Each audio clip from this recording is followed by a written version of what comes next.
Welcome to my YouTube channel. Click like, click the bell button and click subscribe. Subscribe Tonest Vlog.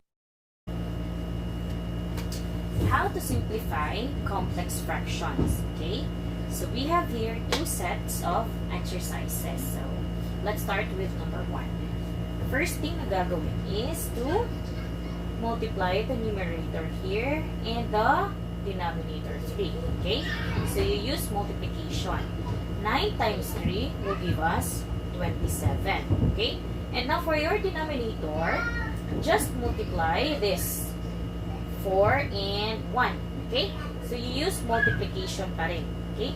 So it will give us 4 times, eto naman po yung isimplify natin. So, same process, 1 and 6 will be multiplied po. So, it will give us 6. Over naman, yung denominator niya, 3 and 1. Okay, so, you just use multiplication pa rin. Okay? So, 3 times 1 is 3. Now, I will suggest po, actually, meron pong dalawang options. So, it's either, ito po yung paraan nyo, or yung the other way around. Ito po muna yung itatry natin. Okay? So, yung first na option. So, sa first na option, just multiply this. After na naging ganito na po yung result nyo, so, just multiply this and this. Numerator and numerator, and then denominator and then denominator. Okay? So, 27 times 6 over yung dito naman. So, 4 times 3. Okay? So, this and then this one. Okay? So, it will give us 27 times 6 is 162. Okay? Over 4 times 3 is 12. Okay? Now, 162 over 12, hindi po siya divisible. So, pwede pong hanapan natin siya ng factors. Both po ha. Pwede i-divide nyo sa numerator and as well as sa denominator. So, same po na factors. So, we can actually divide both by 6 po. Okay? Divided by 6 over 6. It will give us 162 divided by 6 is 27. Okay? Over 12 divided by 6 is 2. So, since hindi na po siya divisible, like, pag i-divide po yung 27 and 2, so, it will give you a decimal na po yung answer niya. So, hindi na po siya pwede. So, eto po yung final answer niyo. Hindi na po siya pwedeng maano sa lowest term, kasi eto na po yung lowest term, 27 over 2. Okay? Now, for the other option, so, pwede rin naman ganito. Or, okay? So, let's just copy this one first. 27 over 4 times 6 over 3. Okay? So, you use the cancellation method. Mas mabilis po yung cancellation method. Okay? So, just do this. 27 divided by 3. So, just cancel this one. It will give us 9. Kasi 9 times 3 is 27, right? So, for this, hindi siya directly madi-divide, but you can divide both by 2. Okay? So, yung factor natin is 2. So, 4 divided by 2 will give us 2. Okay? For this, 6 divided by 2 will give us 3. Okay? So, we have that results. Now, next step is to multiply this. Okay? Just multiply that one. So, 9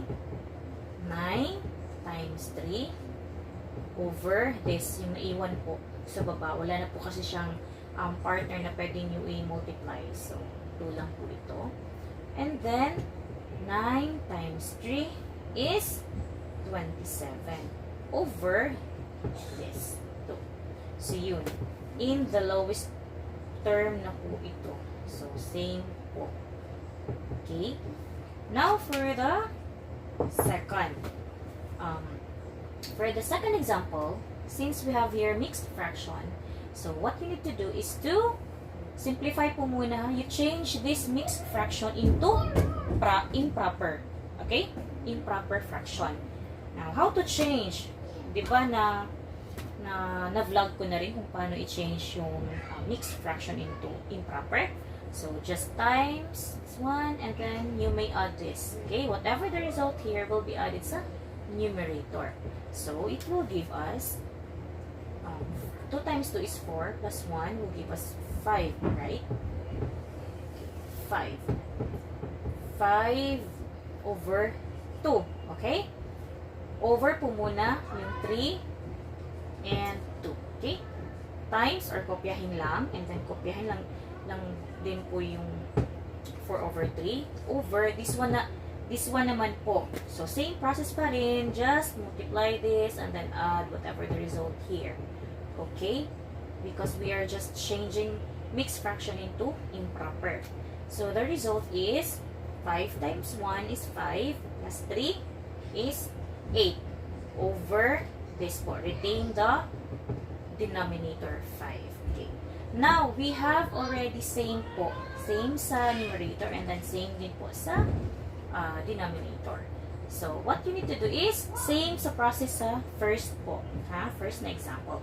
So, just multiply 5 and 2. Okay? So, it will give us 10 over, ito naman po, 2 times 3 is 6. Okay? Now, kopyahin yung operation times and then same pa rin dito. 4 times 5 is 20. Right? Over yung dito 3 and 8 times pa rin. So, it will give us 24. Okay? So, just do the cancellation. So, pag sa cancellation, mas mabilis lang po kasi yung cancellation kasi makikita nyo naman kung divisible siya or not. Okay? So, starting here, sa 6 and 20. So, sa 6 and 20, actually, we can divide both by 2. Okay? So, it will give us this one. If we will multiply this by 2, so it will give us what? I mean, 6 divided by 2 will give us 3, right? And this 20 divided by 2, this is divided by 2, okay? Divided by 2. It will give us 10, okay? Now, for this, 10 and 24. So, pwede rin naman siya, divisible pa rin siya by 2, okay? So, here, 10 divided by 2, same pa rin, 10 divided by 2, will give us 5, okay? And this, same pa rin, you divide it by 2 sa same factors. So, it will give us 12, right? Now, for the answer. So, 5 times 10 over 3, this one, times 12. Okay? Yan. So, 5 times 10 is 50 over 3 times 12 is 36. Now, hindi po siya pwedeng i-divide yung 50 by 36 kasi it will give you a decimal answer. So, hanapan niyo po siya ng factor. And, ang factors po na pwedeng maka-divide both is pwede po 2 over 2. And, it will give us 50 divided by 2 is 25. This is 25. And then, over 36 divided by 2 is 18. So, hindi na po siya pwedeng gawin pang lowest term kasi ito na po yung lowest term niya. Meaning, wala na po kayong ibang factors na pwedeng makadivide sa both po. Kundi, ito na po talaga yung final answer niyo. Okay, for cancellation. Now, for the another option, yung multiplication, yung dito, 10 times 20 and then 6 times 24. So, same process pa rin po yung ginawa ko po rito, like equals 10 times 20 yung dito sa upper 10 and 20 over yung 6 and 24. 6 just multiply lang po and it will give you the same answer po dito. Okay? So, 10 divided by, 10 times 20 will give us 200. Right? Hindi na po kasya rito. Paano ba to? 200.